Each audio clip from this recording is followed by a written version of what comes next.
Fear rises in relation to importance. In this short video, I'm going to help you look at fear, reframe fear so that you can move forward in whatever shape or form you want to move forward in this year. So I work with a lot of business owners and CEOs, and a common theme that I'll see time and time again that pops up from preventing them from one, moving forward, two, actually enjoying the process within their business, and that is fear. So when I look at fear, I like to break it down in two ways. That is the fear of loss of something that you want, something positive, or the fear of gain of something that you don't want. So when we place more and more importance on something that we really want to achieve, then we fear losing it or we fear not having it. And when we fear not having it, what does it do?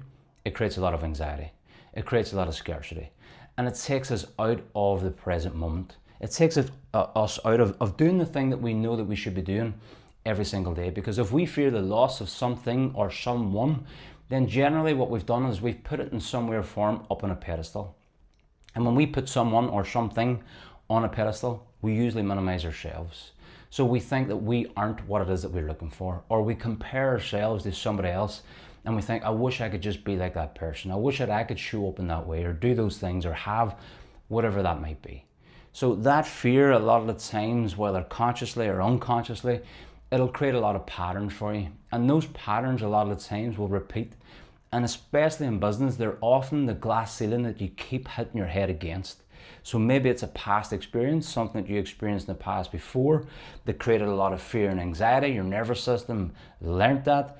What that does is it creates a pattern, it creates a fear that whenever you go to do that something again, boom, there's a block, your nervous system experiences, you hear in your mind, remember when you did that before, look what happened. So you have a safety mechanism there that stops you from moving forward again. Now, for me, what I love to do with the men that I coach is to neutralize that fear, is to look at how you can bring that back into balance again so that you can start to move forward, you can take that handbrake off, and you can start to drive further forward again. So I'll give an example of this. I was working with a client probably about 2 years ago, and it came to me because he wasn't sleeping, he had a lot of anxiety, and it was obviously affecting not only his business, but it was affecting his personal relationships, etc. So when we started to work together one-to-one, I started to look at what were the things that were holding him back? What was the thing that he thought was the thing that was creating anxiety for him? And what it was actually a vision and a goal and a future thing that he wanted to achieve. And this future idea, goals and vision that he wanted to achieve had in his mind more pleasure, more positive, more benefits. And what that does a lot of the times is because when you compare your current reality to some future positive imagination, you see that you're not that. And when you see that you're not that and you have this idea that everything's going to be better in the future, if I could just get there, it drives anxiety, fear, scarcity, and all sorts of those feelings and emotions in your current reality. So what I did with this man was we started to look at what that idea was and we started to neutralize it for him.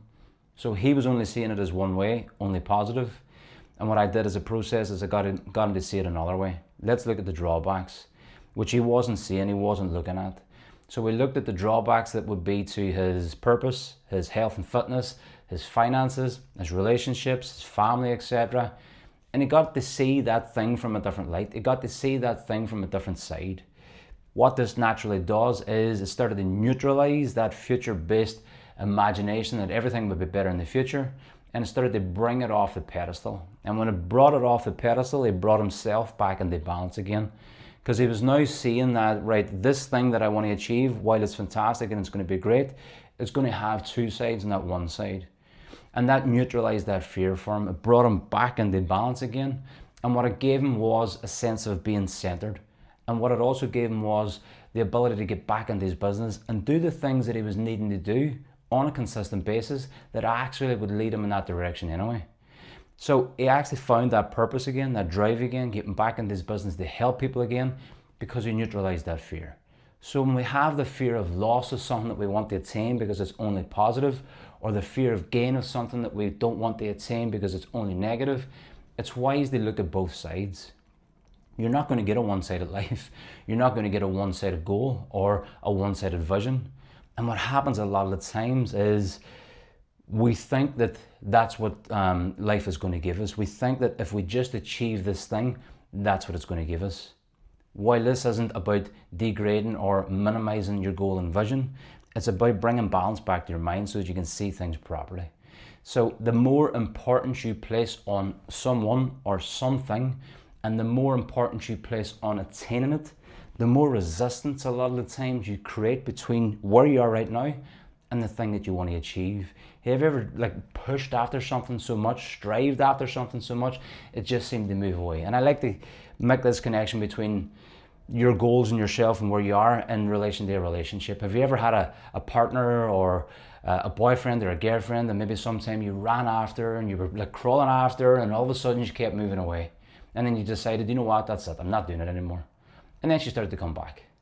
So a lot of the times this will happen between yourself and your goal. The more that you need it, the more that you want it, the more that you're trying to attain it, the more needy you become. And the more needy you become, what happens? You repel, you don't attract. So it's wise to look at those fears properly. It's wise to take a deeper dive, and it's wise to take the level of importance that you're looking to achieve something off the pedestal, back into balance again, so that you show up and do the thing that's most important, that's actually going to lead you towards where it is that you really want to be. But more important than anything, it gets you to actually enjoy the process.